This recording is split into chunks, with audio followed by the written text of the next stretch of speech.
دنیا میں کہیں نہیں ہے کہ آپ دیکھ لیں پاکستان میں قیمتیں دیکھ لیں، آٹے کی قیمت دیکھ لیں، چینی کی قیمت دیکھ لیں، گھی کی قیمت دیکھ لیں، جو روزمرہ کی ضروری چیزیں ہیں، ایسے ملک کے اندر 280 روپے اگر روزانہ آپ کی آمدنی ہے تو آپ غربت کی لکیر سے نیچے نہیں۔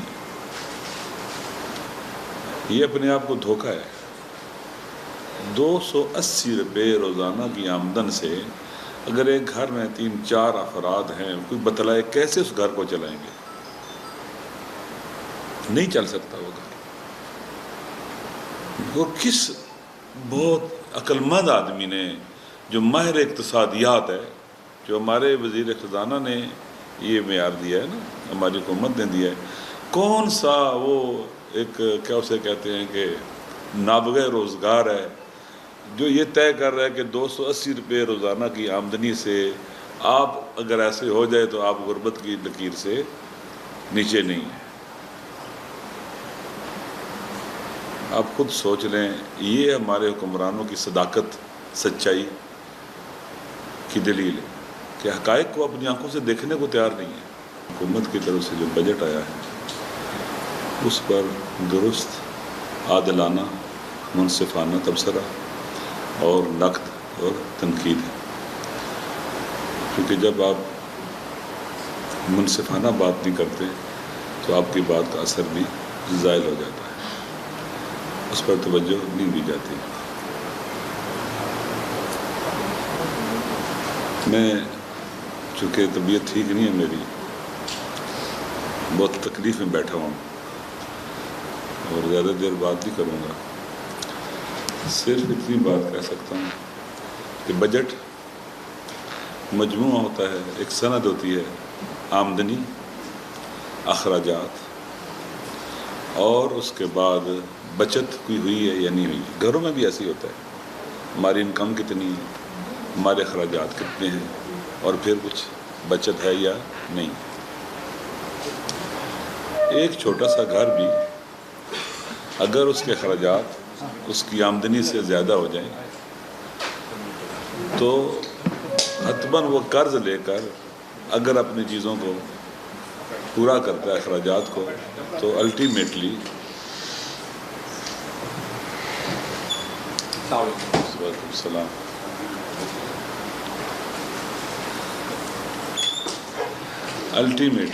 وہ قرضوں کے بوجھ تلے دبتا چلا جاتا ہے اور کولیپس کر جاتا ہے۔ اس گھر میں ہر طرف غربت نظر آتی ہے۔ پھر وہ کیا کرتے ہیں، اگر حل نکالتے ہیں کہ وہ گھر کی چیزیں بیچنا شروع کرتے ہیں، اپنے ایسٹس بیچنا شروع کرتے ہیں، اور جب کچھ بھی نہیں بچتا تو پھر چوری ڈاکے پر ہاتھ ڈال لیتے ہیں۔ اس کے بغیر گزارا نہیں ہوتا، چونکہ انہوں نے اپنی اصلاح نہیں کرنی ہے، اپنے آپ کو ٹھیک نہیں کرنا۔ پاکستان کا بجٹ یعنی آمدنی، اخراجات، آمدنی اخراجات سے کم ہے۔ ایک سال نہیں، سال ہا سال جیسے چل رہا ہے، نہ اخراجات کو کم کیا جاتا ہے، نہ آمدنی کو بڑھانے کے لیے کوشش کی جاتی ہے۔ الٹیمیٹلی سب سے زیادہ اس کا جو منفی اثر ہوتا ہے وہ عوام پر پڑتا ہے۔ عوام ہوتے ہیں جو حکمرانوں کے فیصلوں کا بوجھ اٹھاتے ہیں، خوشحالی ہو تو اس سے بھی استفادہ کرتے ہیں، اور خدا نخواستہ بدحالی ہو تو براہ راست اثر نہیں پر ہوتا ہے۔ اس وقت پاکستان کے عوام، آپ نے سن لیا ابھی، غربت کی چکی میں پس رہے ہیں۔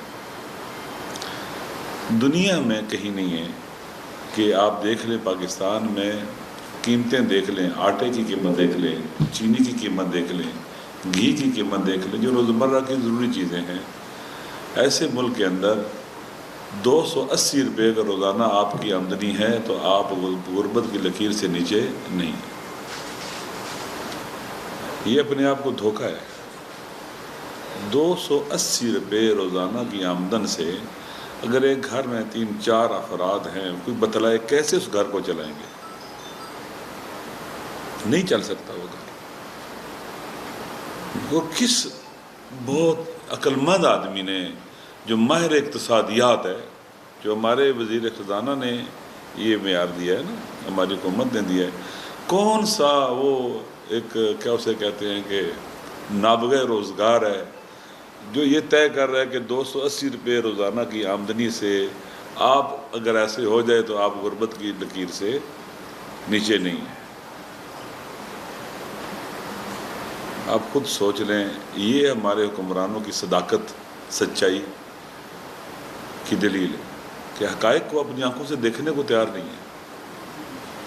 جب ایک ملک کے اندر ہر سال غربت بڑھتی ہے، یعنی آمدنی کم ہوتی ہے، اخراجات زیادہ ہوتے ہیں، یعنی غربت بڑھ رہی ہے، یعنی غریبوں میں اضافہ ہو رہا ہے۔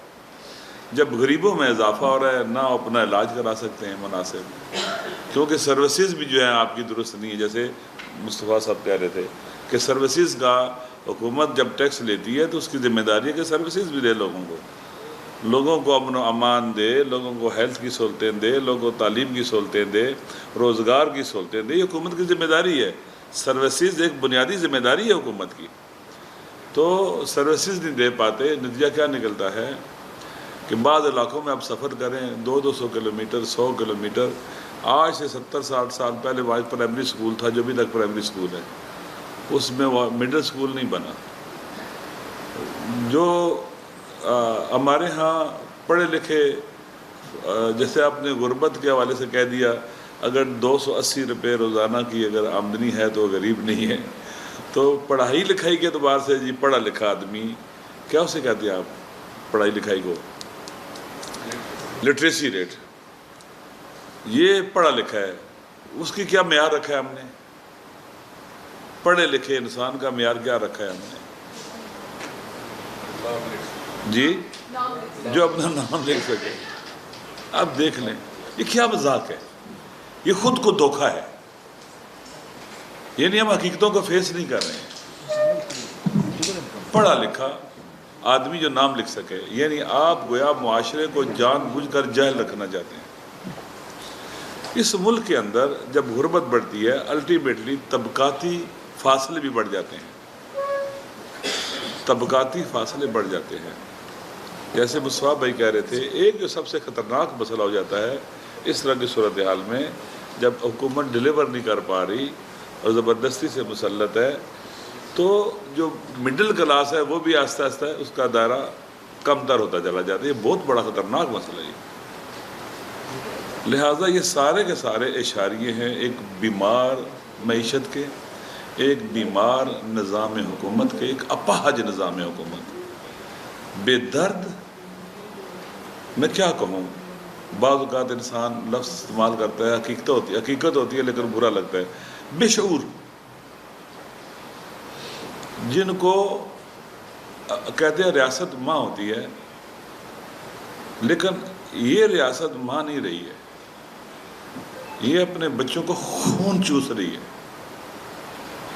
ابھی کہہ رہے تھے جو غذائی قلت کی وجہ سے لوگوں میں غربت ہے، بچے جو ہیں وہ کمزور، ذہنی طور پر بھی کمزور، جسمانی طور پر بھی کمزور ہو رہے ہیں۔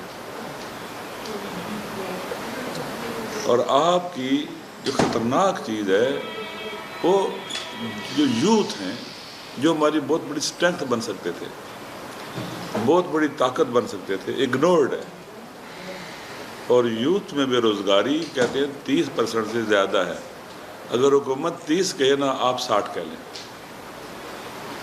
کیونکہ وہ بہت ہی کم کر کے بتلاتے ہیں۔ جیسے انہوں نے غربت کی جو تعریف کی ہے، ایسے ہی تعلیم کی بھی تعریف کی ہے۔ جب ایک ملک غریب ہو، صحت میں بھی اس کو، لوگوں کو صحت کے لیے کچھ نہ ملے، لوگ علاج نہ کرا سکیں، پڑھ نہ سکیں، ان کے بچے پڑھ نہ سکیں، تو آپ کیسا ملک بنا رہے ہیں؟ کیسا ملک بن رہا ہے جہاں لوگوں کی اکثریت جو ہے وہ پڑھی لکھی نہ ہو، لوگوں کی اکثریت کو سروسز نہ ملتی ہوں، تو پھر کیا ہوگا؟ سوشل پرابلم پیدا ہوتے ہیں، سوشل پرابلم پیدا ہوتے ہیں۔ ایک حدیث ہے، کاد الفقر ان یکون کفرا، غربت انسان کو کفر کی طرف لے جاتی ہے۔ آپ مجھے بتلائیں ایک غریب آدمی کیسے گھر چلائے گا؟ اس کو کھانے کے لیے روٹی چاہیے، کچھ نہ کچھ تو چاہیے نا اسے، وہ کہاں سے لائے گا؟ آپ نے کہا 280 روپے ہیں بس ٹھیک ہے، کدھر سے لے کے آئے گا؟ چوری کرے گا، ڈاکہ ڈالے گا، کرپشن کرے گا، کچھ نہ کچھ تو کرے گا نا، ہاتھ پہ ہاتھ رکھ کے تو نہیں بیٹھے گا۔ گویا الٹیمیٹلی جب آپ غربت کا اضافہ کر رہے ہیں، ایک طرف سے تو اوپر سے کرپشن ہے، آپ نیچے بھی لا قانونیت کو رواج دینا چاہتے ہیں، نا امنی کو رواج دینا چاہتے ہیں، اور ملک کو بحرانوں میں دھکیلتے رہنا چاہتے ہیں۔ میں انشاءاللہ میں نے نوٹس بنائے ہیں، میں کوشش کروں گا، کل میں نے تقریر کرنی ہے، میں نے ان کی بھی ہمارے گروپ میں جو اپنے جگڑا صاحب نے جو اپنا تبصرہ کیا ہوا ہے اس کے اوپر، وہ بھی میں نے اس کے بھی نوٹس بنائے ہیں، میرے پاس ہیں، اور اسی طرح سے تو کوشش کروں گا کل۔ آج میری طبیعت بہت خراب ہے، یعنی آپ یقین کریں میں نے آج دوسرا دن ہے میں نے کچھ شے کھائی نہیں ہے، جب کھاتا ہوں تو معدے پہ بوجھ بڑھ جاتا ہے، نہیں کھا سکتا ہوں، اس لیے میں یہاں بیٹھ بھی نہیں سکتا ہوں، بیٹھنے سے بھی درد ہوتا ہے بدن میں اور پیٹ میں، تو میں ان کی اجازت سے چلا جاؤں گا اور کوشش کروں گا انشاءاللہ کل آپ کی جو گفتگو ہے، میں آیا تھا ایک شاگرد کے طور پر یہاں سیکھنے کے لیے، راجہ صاحب کی گفتگو سے، زبیر صاحب بیٹھے ہیں ان کی بھی گفتگو سے، اگر میں باہر بیٹھوں گا تھوڑی دیر، اگر طبیعت ٹھیک ہے پھر آ جاؤں گا انشاءاللہ۔ تو آپ سب کا شکریہ، اللہ تعالیٰ آپ سب کو توفیق دے، اس ملک کو، باقی ساری باتیں آپ کی ٹھیک ہیں، میں تکرار نہیں کرنا چاہتا، جو باتیں کہہ دی گئی ہیں بہترین باتیں ہیں، آپ نے بجٹ کا نچوڑ نکال دیا ہے، میں دوبارہ سے لمبی باتیں کروں مناسب نہیں ہے، کہ آپ نے جو کچھ حقیقت ہی سامنے رکھ دی ہے، اور اپنے عوام کو میں بتانا چاہیے سادہ لفظوں میں، اس وقت بجٹ کا براہ راست تعلق عوام کے ساتھ ہے، ہمیں بہت سادہ لفظوں میں بتلانا چاہیے۔ پی ڈی ایس پی کی جگہ آپ کے ترقیاتی جو بھی ہے نا، آپ کی سروسز کی جگہ کہ جی آپ کی تعلیم کے لیے یہ ہے آپ کی، تاکہ لوگوں کو پتہ چلے، لوگ اویئر ہوں کہ ہمارے ساتھ کیا ہوا ہے اس بجٹ میں۔ بعض اوقات ہم ٹیکنیکلٹیز کی طرف جاتے ہیں اور اصطلاحات استعمال کرتے ہیں جس میں عام آدمی کو پتہ نہیں چلتا ہے، تو سادہ اور عام فہم اگر الفاظ میں بیان کریں تاکہ ہمارے لوگ ایجوکیٹ ہو سکیں کہ یہ جو مسلط سسٹم اور حاکم سسٹم ہے ہمارے ساتھ کیا کر رہے ہیں۔ آخری بات، یہ کیوں مارتے ہیں ہمیں؟ یہ چونکہ ناکام ہے، ان کے پاس لاجک نہیں ہے، ہمیشہ مارتا وہ ہے جس کے پاس بات وہ نہیں کرتا جس کے پاس لاجک نہیں ہوتا، منطق نہیں ہوتی، دلیل نہیں ہوتی، برہان نہیں ہوتا، کمزور ہوتا ہے، اس کا سٹینڈ کمزور ہوتا ہے، ویک ہوتا ہے، ہمیشہ گولی۔ اب دیکھیں کشمیر میں جو ہوا ہے، جی بی میں جو انہوں نے کیا ہے، آپ یقین کریں جی بی میں 2024 کا 8 فروری تکرار ہوا ہے، اور ٹیکنیکل زبردست، یہ بہت ماہر ہو گئے ہیں، ان میں اتنی مہارت حاصل کر لی انہوں نے الیکشن کو ریگ کرنے کی جس کی انتہا نہیں ہے۔ ابھی کشمیر میں دیکھیں کیا ہو رہا ہے، ہمیں لا تعلق نہیں ہوتی ہے پاکستان کے مسائل سے، کہ کشمیر میں ہو رہا ہے ہمارے ساتھ تعلق نہیں ہے، بلوچستان میں ہو رہا ہے ہمارے ساتھ تعلق نہیں ہے، کے پی کے میں ہو رہا ہے ہمارے ساتھ تعلق نہیں ہے۔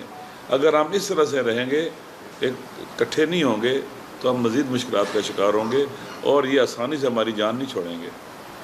آپ یقین کر لیں اگر اسی سسٹم نے آئندہ الیکشن کرایا تو آپ یہ بدترین قسم کا نظام لے کے آئیں گے، اور بدترین صورتحال پیدا ہوگی۔ اس سسٹم کو جمہوری طریقوں سے ہٹانے کے لیے سب کو مل کر کوشش کرنی پڑے گی، کیونکہ یہ سسٹم ہی ہے جو ہمیں یہ تباہی و بربادی دے رہا ہے۔ اگر ہم اس کے مقابلے میں نہیں کھڑے ہوں گے، چینج نہیں کریں گے، آپ صحافیوں کا گلا بند، پیکا ایکٹ ہے، اور ابھی تو اتنے کیا اسے کہتے ہیں سلمان اکبر راجہ صاحب، یہ جو پنجاب حکومت صحافیوں پر کہہ رہی ہے جی آپ نے ہمارے شہرت کو نقصان پہنچایا ہے، ڈیفیمیشن ایکٹ میں آ کے ان کو وہ خطرناک قسم کے ان کے خلاف ایف آئی آریں کاٹ رہے ہیں اور ان کو نقصان دبا رہے ہیں، خاموش کر رہے ہیں۔ ایک صحافی خبر دے دیتا ہے، ایف آئی آر اس کے گھر پہنچ جاتی ہے، اس کو پتہ بھی نہیں چلتا ہے کہ انہوں نے کوئی میرے خلاف ایف آئی آر دی ہوئی ہے، اشتہاری ہو جاتا ہے، گھر پہ چھاپے پڑتے ہیں ان کے اور ان کے پیچھے لگ جاتے ہیں، اور وہ آپ تو ہمیں پتہ بھی نہیں چلتا ہے۔ یقین کر لیں یہ پورے پاکستان کے عوام کا پیچھا کر رہے ہیں، تعاقب کر رہے ہیں، ان کے گھروں میں گھس رہے ہیں، کبھی اس طرح کے بجٹ کے ذریعے ہمارا پیچھا کر رہے ہیں کہ تباہ و برباد کر رہے ہیں ہمیں، کبھی لینڈ فورسز والی جو ایجنسیز ہیں ان کے ذریعے ہمارا پیچھا کر رہے ہیں، کبھی آئینی ترامیم کر کے ہمارا پیچھا کر رہے ہیں۔ یہ ہمارے پیچھے لگے ہوئے ہیں، وطن کے پیچھے لگے ہوئے ہیں، ہم سب کی ذمہ داری ہے انشاءاللہ ہم ان کا مقابلہ کریں، حقائق لوگوں تک پہنچائیں۔ عوام ہی کے ذریعے چینج آ سکتی ہے، عوام کے ساتھ بات عام فہم انداز میں ہم کریں تو انشاءاللہ لوگوں میں شعور پیدا ہوگا اور بہتری ہوگی۔ شکریہ آپ سب کا۔ سر میں